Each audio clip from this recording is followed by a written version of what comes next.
I'm Dick Thompson. I had the good fortune to drive at Le Mans. It was quite a thrill for me.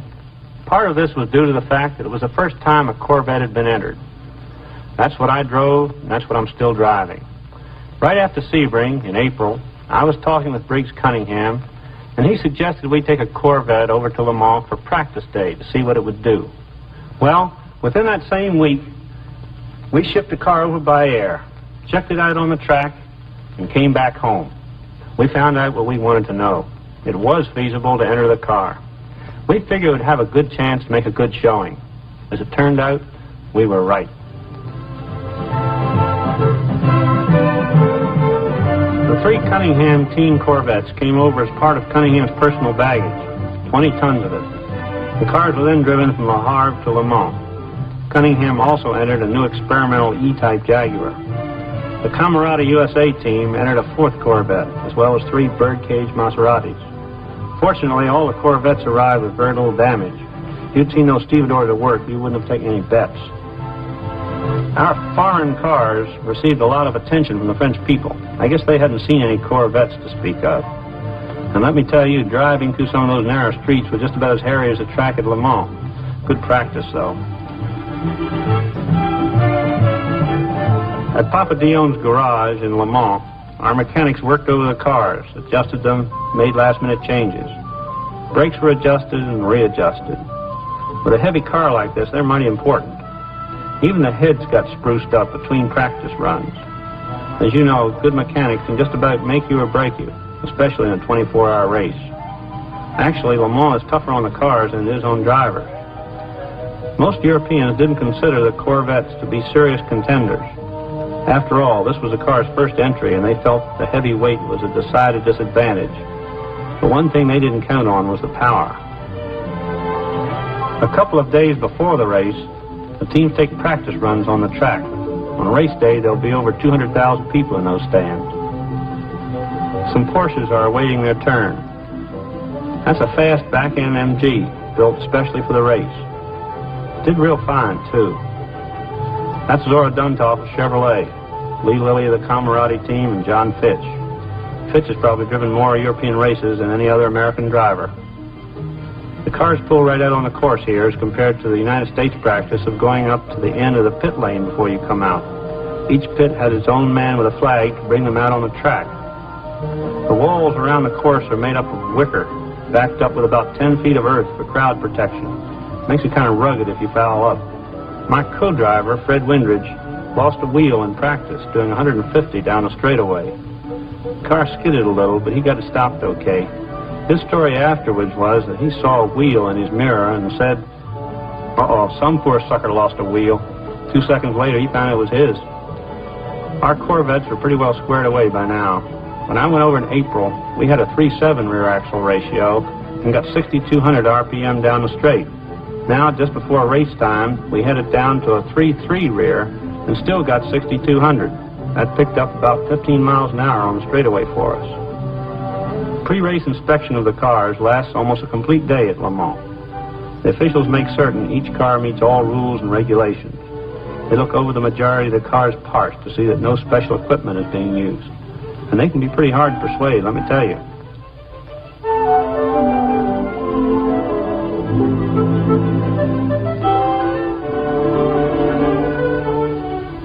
If they can't find an engine number on a part, they insist it should have a number, even if that part never had one in the first place. It's a trying time for the interpreters. It's hard to make the officials understand. The cars are weighed because Le Mans has a prize for the efficiency of a car. In other words, displacement versus weight.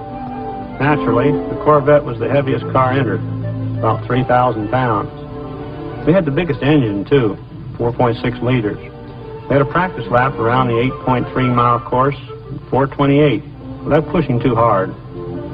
Our Corvettes were true production cars, with additions like roll bars, adjustable steering columns, non-reflecting instrument lights, etc. It was the only true production car in a race. The others were built specifically for Le Mans, or thinly disguised racing cars. You couldn't buy one from a dealer if you tried. And this is Briggs Cunningham's new E-type Jaguar, his first showing at Le Mans. It's somewhat similar to the D-type, but has quite a bit of change in the suspension. has a 3-liter, 6-cylinder engine and a 4-speed gearbox, 300 horsepower at 6,400 RPM. I believe it turned in a 4-minute, 8-second lap in practice. This box checks the ground clearance. 4 inches is a minimum for the whole bottom of the car. This can be tough to achieve. This Jag had American colors since it was Cunningham's.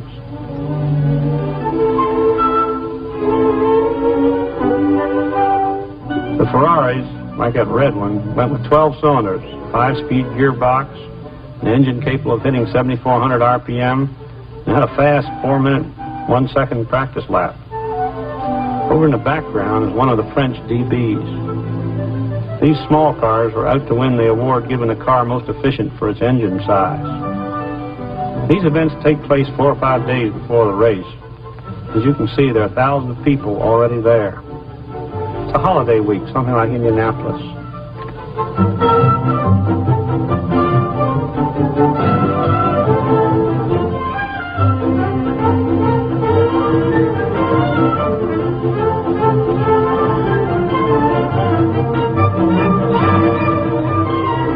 All the major accessory companies had stands and exhibits at Le Mans. There's a huge AC spark plug in the background. One of the oil companies had a fancy pavilion put up for the drivers, a place to shower, nap, eat during the race. The parking areas, Garage Bleu and Garage Vert, are sold weeks and months in advance. You buy a ticket, maybe in Paris or Marseille, and it gives you a reserved parking place. The cheapest admission ticket is about $6. This is the famous Dunlop Bridge over the track. It's a famous landmark here as well as other courses in Europe. There was an antique car parade, too. Quite a difference from the high-speed action to come. The morning of the race was really something. Well over 200,000 people milling around the course.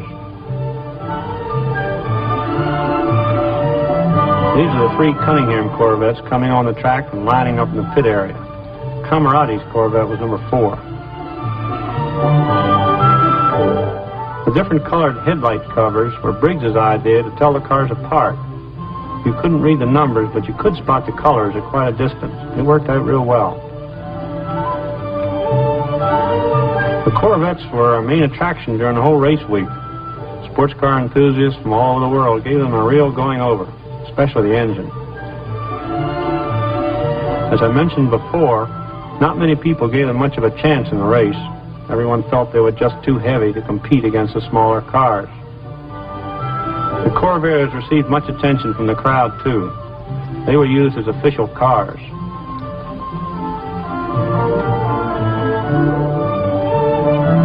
Before the race, officials sealed the gasoline caps as well as the oil and water caps with boxcar seals. They made sure you used their gasoline and not something more potent. Then at pit stops, they broke the seals, then put them back on when service was finished. One of the regulations at Le Mans prohibits adding water or oil more often than every 25 laps. If you've got an overheating car, that's a tough rule to live with. We got our last-minute instructions from the chief steward. Of course, we'd already had sessions covering rules and regulations, ground rules, etc., and all of us had studied the course, noted such things as braking points and shifting points. It takes a lot of preparation. Le Mans is a demanding circuit. Before we get into the race itself, let's take a look at the course and see what it is. This is a true road course connecting various towns. It was selected, not built. It's probably the most varied course in the world, with a combination of straightaways, high and low speed turns, a little bit of everything. It's quite an equalizer for the different types of cars. Some are faster, some stop better, some handle better. Le Mans tests every part of every car. There's a smooth surface, white lines bounding the course for night driving, and a nice 4-foot wall for those who make mistakes. Let's start here. We're coming past the pits and past the grandstands at approximately 140 miles an hour in a Corvette, up to 170 in the faster cars. The first turn we come into is the Dunlop turn. The reason for that is the Dunlop Bridge that goes over that. This is an uphill climbing turn with the apex approximately here. We're down to about 125 miles an hour by the time we reach the top. It's one of the better turns for a Corvette. As we reach the top of the hill, we come down into the S's. This is a downhill, very difficult stop, perhaps the most difficult stop on the course. Approximately 70 miles an hour through the S's with a 4-foot wall again on each side of the course. We have a short straightaway under another bridge here. This is a pedestrian bridge. Into the Rouge turn. We're down to about 40 to 50 miles an hour at this point. Very critical turn because it governs the speed you go down this long straightaway. This is the Mulsanne Straight. Not quite as straight as it appears here on this diagrammatic map. Actually, about 3/4 of the way down, we have a gentle turn here that, for the Corvettes, not quite so much. You have to work a little bit hard, but for the faster cars, it's quite difficult. As we approach the end, we have a hump just before the end so that the actual braking area is invisible. You have to come over the hump and brake for a very slow turn here at the Mulsanne corner. We have our usual sandbank on the outside here. We do have an escape road at this point, which we don't have everywhere. This is about 25 miles an hour. Here we accelerate out. This corner doesn't have a particular turn name that I know of. We come down to Indianapolis corner, so named because it's banked. It's the only banked turn on the course. We have another short straightaway, second gear through this area. Come up to Arnage corner. There's an escape road that again is not on this map. This is again about a 25 mile an hour turn. Accelerate out of here, go over a small bridge, and come to White House corner that is approximately halfway between the pits and Arnage corner. White House is a rather high-speed turn, perhaps 125, 130 miles an hour, again bounded by the 4-foot high walls. This brings us then back to the pits and around the straightaway, one full lap. So that's the course. Now let's look at the race. The sky was overcast and the stands were full. Probably 250,000 people around the course. There's John Fitch, Zora, Duntov, and me just before the race started. At 3:59 p.m., we were in our little circles, and the traditional complete silence had fallen upon the crowd. And then the flag dropped.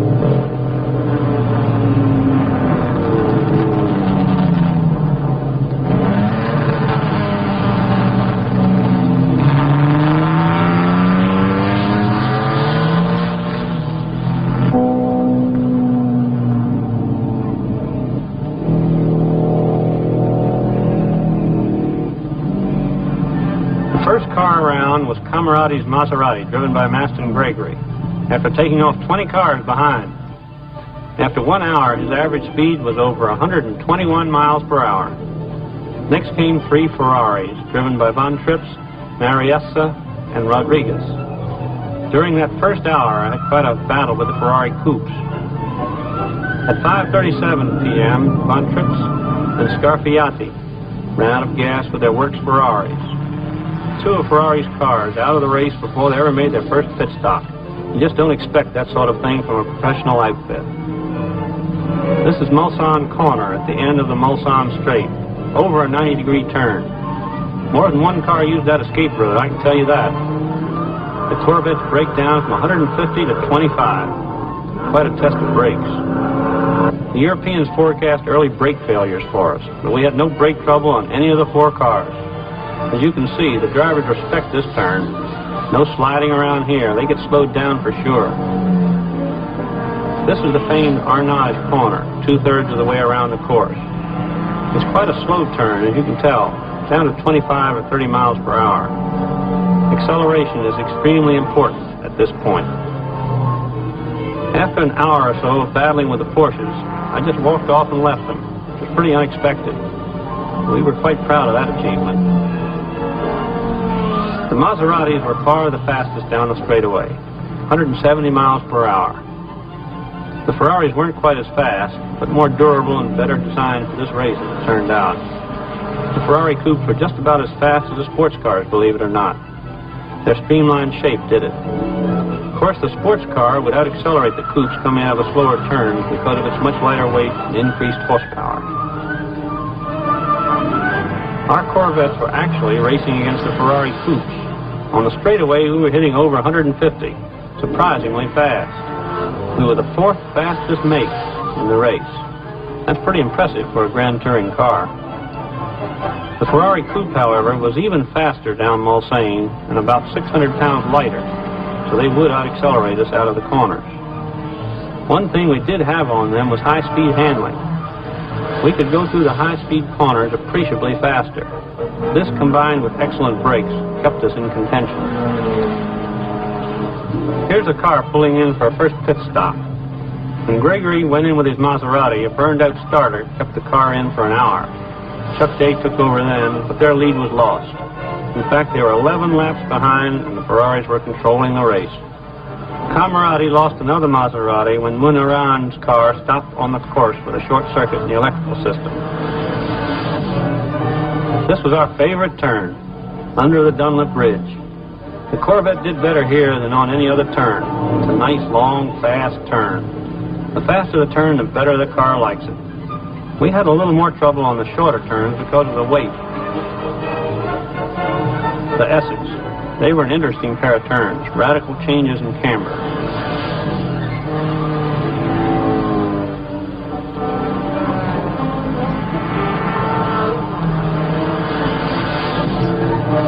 The signaling pits were located at the opposite end of the course from the regular pits, connected by telephone.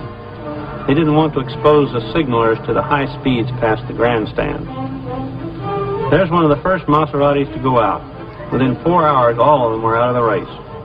Gregory gave up with a blown-up engine, Jim Jeffords' gearbox went out, and that left Camoradi with just one car, Lillian Gamble's Corvette number 4.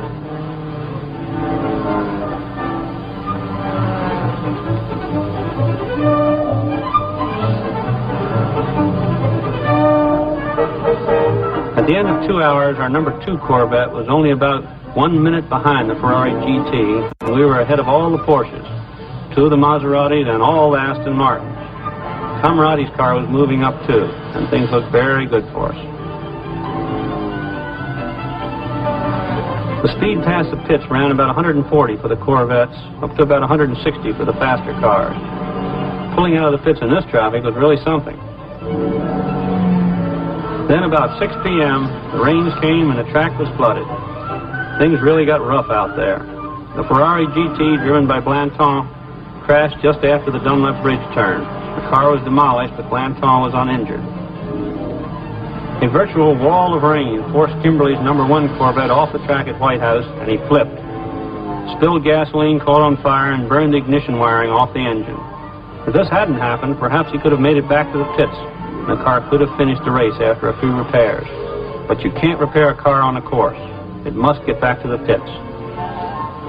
Not long after this, Windridge, traveling at 130 miles per hour, spun at the same treacherous White House section, bounced off the walls on both sides, and limped back to the pit area.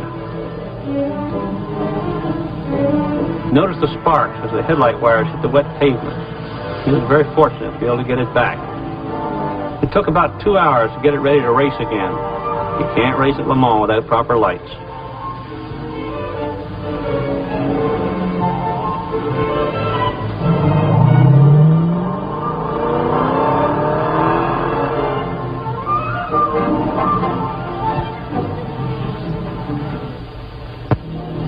This is Tertre Corner, 25 or 30 miles an hour when it's dry. It's down to about 15 now. The oil and the rubber on the road mixed with the water made it just like ice. As it got darker, the course really got dangerous.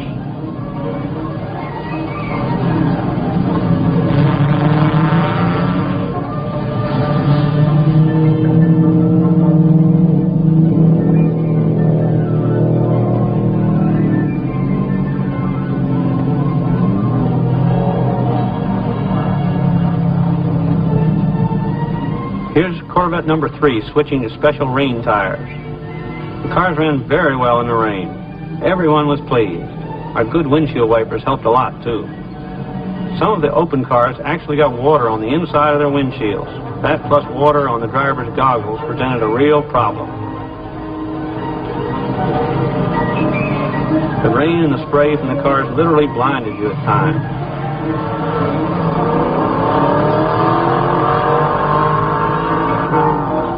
John DeBian was driving his Ferrari beautifully. The fast car behind him was the little Abarth 850, driven by Condriel. He seemed to be going as fast on the wet track as he had on the dry. About this time, Trintignant, one of the favorites, retired his works Porsche after losing a valve. These were the hours that the Corvettes made their best showing. At the beginning of the storm, Fitch was in 13th place in Corvette number 3. He found the other drivers were having more trouble with the wet track than he was, so he started to push. The Corvette handled just about as well on the wet track as it had on the dry. He found himself in a real struggle with the Europeans, especially the Porsches. The other drivers could easily recognize his 4 headlamps, but he passed the Porsches, and they never seriously contested the Corvette position again. He even passed the leading Ferrari driven by John DeBian. In just 4 hours, Fitch jumped from 13th to 7th place. Incredible for LeMans. Meanwhile, Lee Lilly and Fred Gamble in Camoradi's number 4 Corvette continued to pick up places. At the end of the first hour, they were 41st. By the end of the race, they were 10th. Our car, number 2, was steadily gaining also, but had lost too much time in the pits to seriously contend. At 4 a.m., the halfway point, 40 cars were left out of 55. The Ferraris were holding first, second, third, with the D-Type Jag in fourth, the Aston Martin fifth, and in sixth, Tavano's Ferrari GT. Fitch was in ninth with his Corvette, 2 Porsches in 10th and 11th, Camoradi's Corvette in 16th, and 2 of the new Triumphs in 17th and 18th. Because of the rain, the 108-mile-per-hour average was quite a bit slower than 1959's 115.6 average at the halfway point.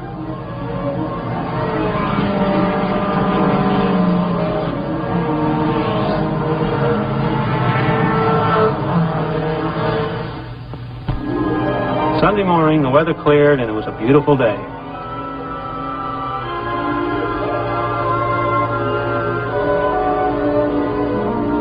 Breakfast tasted mighty good after that nasty night. Dry clothes felt good, too. All in all, things looked a lot better. The spectators were all still there, over 200,000 of them. Mass early Sunday morning was very beautiful and a moving thing to see. I'm certain many prayers were said for the drivers.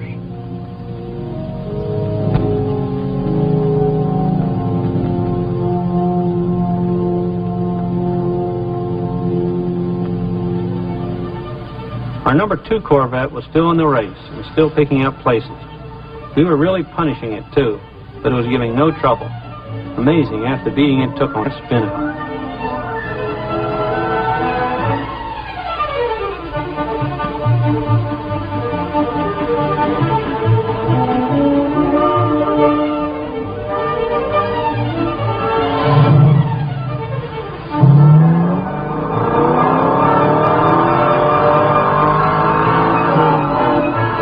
During the morning hours, the race changed considerably. The second-place Ferrari went out with a dead engine. The Rodriguez-Pillet Ferrari moved into second, with the Aston Martin going into third. The Acuria Cos Jaguar, which had run so well during the night, retired with a broken engine. Next, Condrillier's Abarth 850, the last car of its make in the race. Later in the morning, more cars retired. The Buford's Porsche, Bailey's Lotus, Ashdown's Lola, and the Bonnier Hill Porsche, which had made such a fantastic comeback during the night from 53rd up to 14th place. Porsche had a thoroughly miserable Le Mans, completely unexpected after their wins at Sebring and Targa Florio.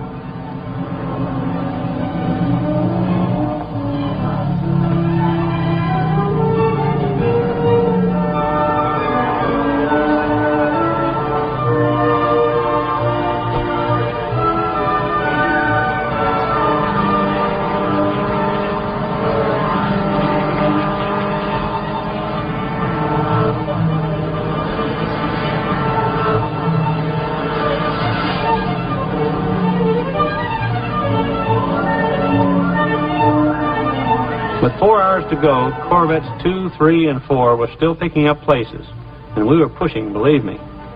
You had to use a tire out of the trunk on each tire change, like a true cross-country race. And after each refueling, the official sealed the tank.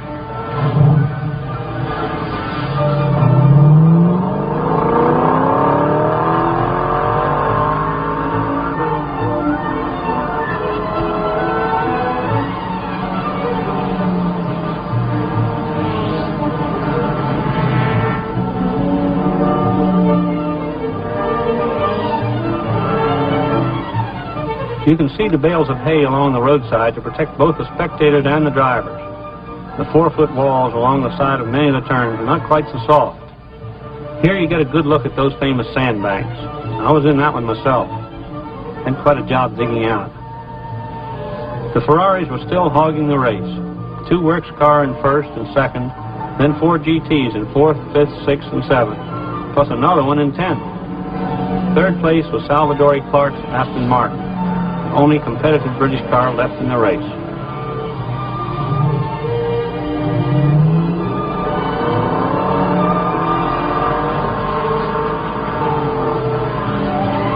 People get tired of watching a 24-hour race, so there's a 24-hour carnival, too.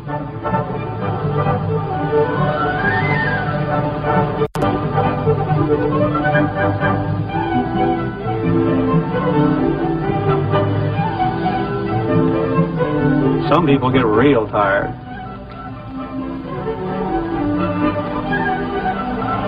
About 3 hours before the end of the race, my car, with Windridge driving, broke a piston. No doubt this was due to our strenuous efforts to improve our position. An hour later, other things began to happen. First, the class-leading Triumph developed a rough engine and had a long pit stop. The Lund Escott 1800cc MG passed it and went on to win its class. But at the same time, the last Porsche RS came into the pit with a seized gearbox. No more factory Porsches in the race.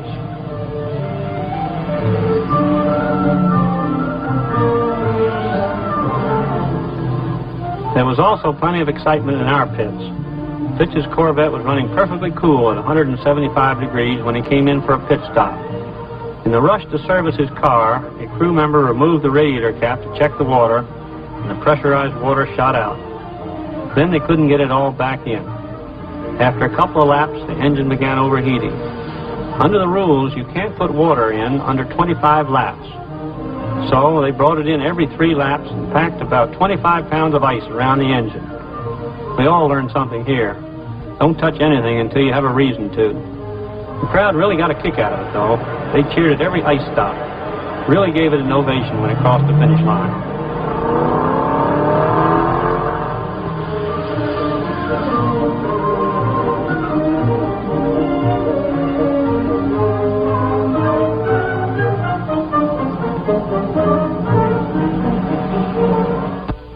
This is the winning car making its final pit stop. Ferrer and Jean de Bien had a good lead, and the photographers had a field day. Notice the absence of seat belts in the European cars. It's pretty late in the race now. Things are getting a little more tense, a little more hectic. Just like every race. Quite a few Ferrari coupes. More of those entered than any other make. Good, fast, durable cars. Quite a groove of oil and rubber laid down now.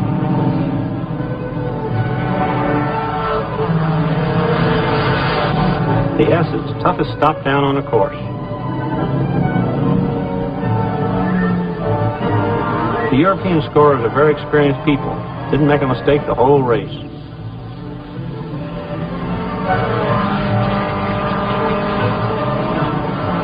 The translators told us what was going on. Very few of us ever mastered that scoreboard. Only a couple of minutes left in the race now.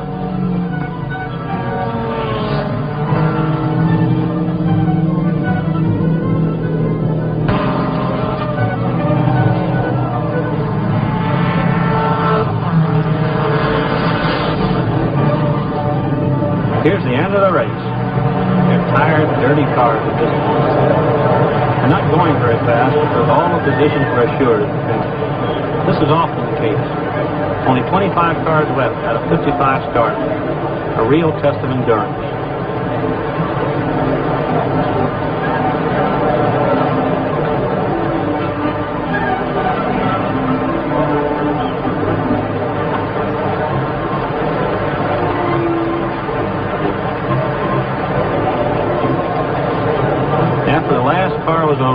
About 30,000 people just swarmed over the whole pit area.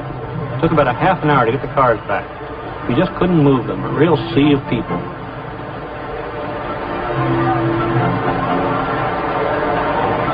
That's Bob Grossman with the Champagne, the number 3 car that finished 8th, best of the Corvettes. John Fitch and Grossman drove it. Wonderful performance.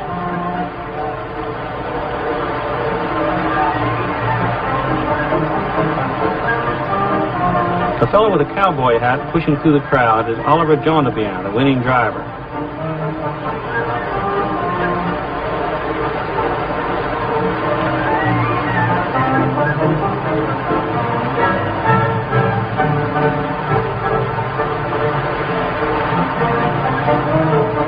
There's Jondebian and Paul Ferrer, his co-driver.